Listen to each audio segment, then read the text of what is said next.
In this session, we will discuss determination of strength of given potassium dicromate solution with N by 20 sodium disulfate solution. This is a titration where we are calculating the strength of potassium dicromate solution using N by 20, that means 0.05 normal sodium disulfate solution. In this titration, we require apparatus as burette, pipette, conical flask, measuring flask. Chemical required for this particular titration is N by 20 sodium disulfate solution, which acts as a standard solution. Potassium dichromate solution is a known solution. Ki along with the sulfuric acid and starch as indicator. Then determination of strength of potassium dichromate is redox type of titration. It is a single step redox titration where oxidation and reduction takes place simultaneously. Here, potassium dichromate in presence of sulfuric acid act as a strong oxidizing agent, whereas sodium disulfate act as a reducing agent. So both reduction and oxidation takes place simultaneously. That's why it is basically example of redox titration. This is a single titration performed in a single step. In this titration, we are taking potassium dichromate and we titrate. We adding the Ki into potassium dichromate solution where iodine get liberated. Then this liberated iodine we are titrating with the sodium disulfate solution, and depending upon the amount of iodine liberated, we calculate amount of potassium dichromate present in given solution. That means strength of potassium dichromate solution is depend upon the liberation of iodine, and that liberated iodine we titrate against the sodium disulfate solution. In this titration, we are taking sodium disulfate solution in burette, whereas we pipette out 25 ml potassium dichromate solution. Then that solution we added into conical flask along with 10 ml of sulfuric acid, dilute sulfuric acid. Then we add 10 ml of Ki. Once we add potassium iodide into the potassium dichromate solution, the reaction is beginning, that is liberation of iodine, and for which we kept that particular solution, that conical flask with the cover, and kept in the dark for 5 minutes for a proper liberation of iodine. As I said, liberated iodine we titrate against sodium disulfate solution, and with respect to that we are calculating the amount of potassium dichromate present. Then after 5 minutes we remove the conical flask from that, and the solution turns to brown in color. Then the brown color solution is titrated with sodium disulfate solution. Still it becomes pale yellow. One thing is very important to note here. Generally in a titration we are adding the indicators for identifying the completion of reaction. Then we are adding the indicator at the beginning of the reaction. But here in this particular titration we are using starch as an indicator. Starch is absorption indicator, and of course instead of add at beginning we are adding this particular indicator before the endpoint. The reason for this is because if we add the starch at the beginning, it forms blue color complex with iodine, which separates the rate of liberation of iodine, and that means we are unable to calculate the liberation of iodine accurately. And suppose we are not calculating the liberated iodine accurately, then we are not getting the actual strength of potassium dichromate solution. To avoid this, we are adding at the last, that is before the endpoint, and before that we are expecting that complete liberation iodine get liberated, and that liberated iodine we titrate with the sodium disulfate solution to calculate the accurate amount of potassium dichromate solution present in a solution. Then we have to titrate this particular solution after adding starch up to color change blue color. Solution turns to blue color. Once the solution turns to blue color, we have to note down the first endpoint. Then we have to repeat the same procedure for two consecutive constant reading that considered as a endpoint. Start with. See, now we are going for performance of this particular titration where we require chemical. This is potassium dicromate solution. Potassium dicromate solution. Concentration of the solution is we want to determine this concentration of this particular solution. Then this is sodium thiosulfate solution, which is 0.05 normal. Potassium sodium thiosulfate solution. This is act as a standard. Then we require H2SO4, we require Ki solution, this is a starch indicator.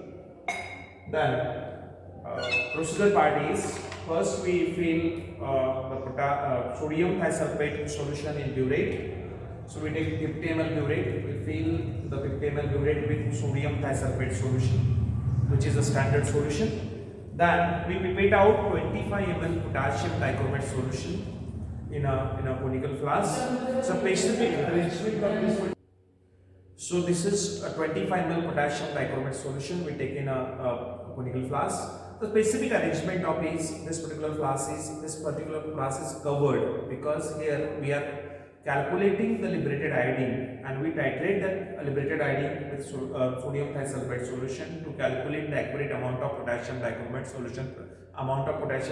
present in given solution. So we are cover this basically first. Then so first we add 10 ml sulfuric acid into the flask having potassium dichromate solution.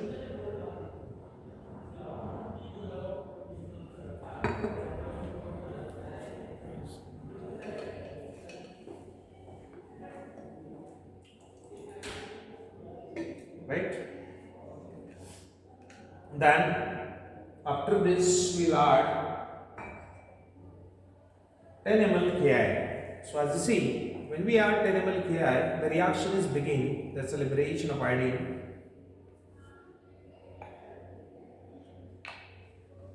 See this, when we add, the reaction is beginning. We cover this.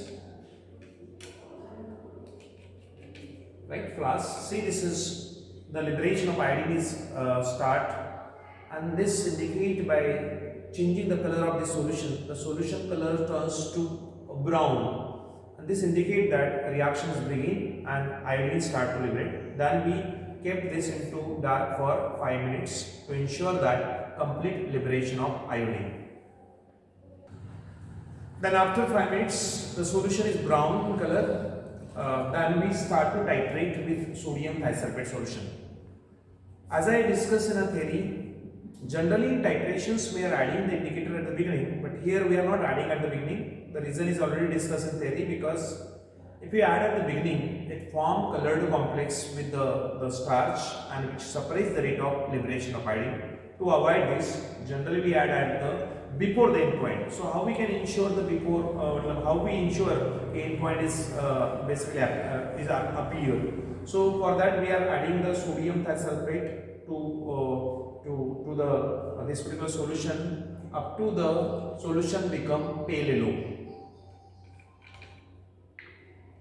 And addition should be in a drop by drop manner. See, the color is dark color is start to become faint. So once it becomes faint, then we add the starch indicator to ensure the completion of reaction by means of color change, that is appearance of the blue color. See, the color turns to a little bit faint. Then we add the starch indicator into it. See, it become little bit blackish brown. Then we again titrate with sodium thiosulfate solution. Still the color change up to a blue color appearance.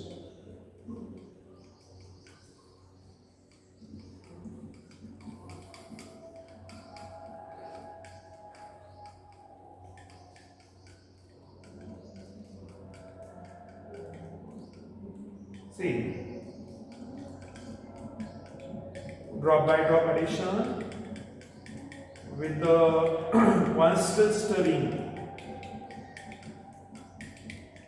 and the color should be up to the blue. You have to titrate. Once the solution turns to blue, see, it turns to blue, right? This turn to blue, that means the titration is complete. Then we remove the burette from the burette stand and we measure the reading. The readings turns to, this readings turns to, it is 26.1 ml, 26.1 ml. Then same procedure, right? This is the first reading. We get first reading at 26.1 ml. We have to repeat the same titration for 2 consecutive readings. Same procedure, that is burette is filled with the sodium thisulfate solution. Then we have to take 25 ml potassium dicromate solution. Into it we have to add 10 ml of sulfuric acid, 10 ml of Ki. Then kept the solution for 5 minutes in a dark. Then titrate with the sodium thisulfate up to become pale yellow. Then add starch indicator. Then again titrate with sodium thisulfate solution. Still it become the little bit greenish blue. Once it appear greenish blue, again note down the reading. This you have to repeat up to 2 consecutive readings, and then we get the end point. Sure. Now the calculations. The observation for this titration is, we take 25 ml potassium dicromate solution in a conical flask, and we are adding sodium thisulfate solution from burette, right, up to the color change blue.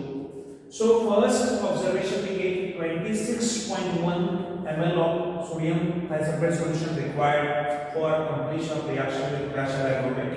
Then we repeat the same titration for up to 2 consecutive constant. So we get, second time we get 26 ml, and third time also we get 26 ml. That means the end point of titration is 26. Now we are showing the calculation part. Here the strength of sodium thisulfate solution is given, that is N by 20. N by 20 means 0.05 normal. Then we perform the titration between potassium dicromate with sodium thisulfate solution, where we are using the normality equation. N1 V1 is equal to N2 V2. N1 stand for normality of potassium dicromate solution. V1 stand for volume of potassium dicromate solution. N2 stand for normality of sodium thisulfate solution, which is given as 0.05 normal. And V2 stand for sodium thisulfate solution volume, which is considered to be the end point, and that is 26. By using this, we can calculate the normality of potassium dicromate solution as 0.05 multiplied by end point divided by 25. Then we are putting the end point, that is N1 is equal to 0.05 into end point is 26 divided by 25. So it turns to 0.052 normal. So that is N1. N1 stands for normality of potassium dicromate solution, and that comes out to be 0.052 normal. Then next step is calculation of strength of potassium dicromate solution.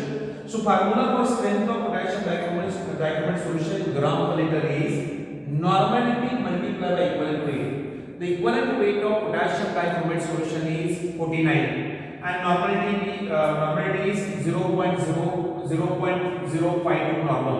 So the strength of potassium dicromate solution is equal to, normality is 0.052 multiplied by equivalent weight is 49, and it comes out to be 2.548 gram per liter. So strength of given potassium dicromate solution in given solution is found to be 2.548 gram per liter by using N by 20 sodium thisulfate solution. So result of the titration is, the strength of potassium dicromate solution in given solution is found to be 2.548 gram per liter.